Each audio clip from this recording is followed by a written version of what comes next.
Bonjour, bienvenue dans ma chaîne. Je suis Doc Yann. Nous allons aujourd'hui donc parler sur l'anaphase. Et nous allons voir donc l'anaphase de la mitose ordinaire, l'anaphase de la division réductionnelle que nous appelons par l'anaphase 1 et l'anaphase de la division équationnelle que nous appelons par l'anaphase 2. Alors, si tu n'es pas encore abonné, abonne-toi dans la chaîne pour ne plus rater les vidéos qui viendront parce que c'est très important, très capital pour toi. Et clique sur la cloche de notification pour être informé à chaque fois que nous avons une vidéo disponible.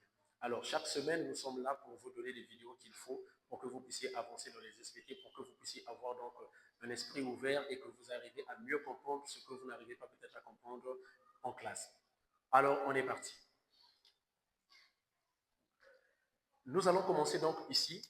Je vais donc mentionner, ici nous parlons de l'anaphase. Là, c'est l'anaphase de la mitose ordinaire. Nous avons ici l'anaphase 1, qui n'est autre que l'anaphase de la division réductionnelle. Et nous avons l'anaphase 2, qui n'est autre que l'anaphase de la division équationnelle. OK. Nous allons donc rapidement commencer par l'anaphase de la mitose. Alors, peu importe l'anaphase, que ce soit ici, là ou là, lorsqu'on parle de l'anaphase, il y a migration des chromosomes vers les pôles. Et donc, c'est ce que nous allons faire ici.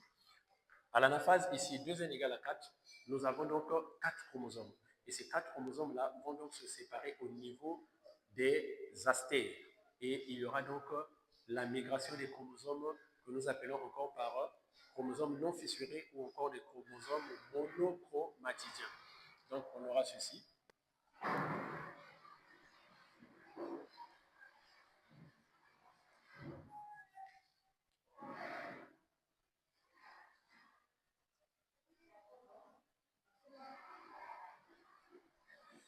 Voilà ce que nous avons. Donc, les deux là, au préalable, formaient un chromosome comme ça.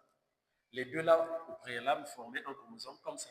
Et voilà que lorsque ça va se séparer, là, ça va donner comme ça. Et là, ça se sépare, ça donne comme ça. C'est-à-dire, ça va se séparer au niveau d'ici et là, au niveau de là.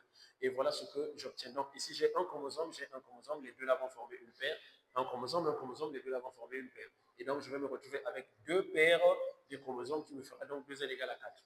Et donc, là, c'est l'anaphase de la mitose ordinaire. Et lorsque nous allons parler de l'anaphase de la mitose, de la division réductionnelle, donc l'anaphase 1, nous savons qu'au niveau de la métaphase, on a eu donc des bivalents qui étaient à la plaque équatoriale, c'est-à-dire on avait un truc comme ça. Et donc, il y aura quoi? Il y aura migration, les deux là vont se séparer. Donc, je vais me retrouver avec un truc comme ça. Des chromosomes fissurés qui migrent vers les pôles. Voilà comment je peux donc représenter la division réductionnelle, donc l'anaphase 1 de la division réductionnelle. Alors, au niveau de l'anaphase 2, je rappelle toujours que l'anaphase 2 se comporte de la même manière que l'anaphase de la mitose ordinaire, sauf que ici il y a réduction du nombre de chromosomes. Donc, je fais la même chose que j'ai fait avec les autres phases. Je cache 2 et je reste avec les 2. Et donc, voilà les 2 que je vais donc représenter dans l'anaphase 2. Donc, j'ai ceci.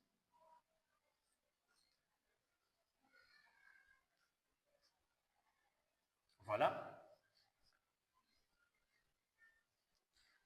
Voilà comment je fais pour représenter chaque anaphase.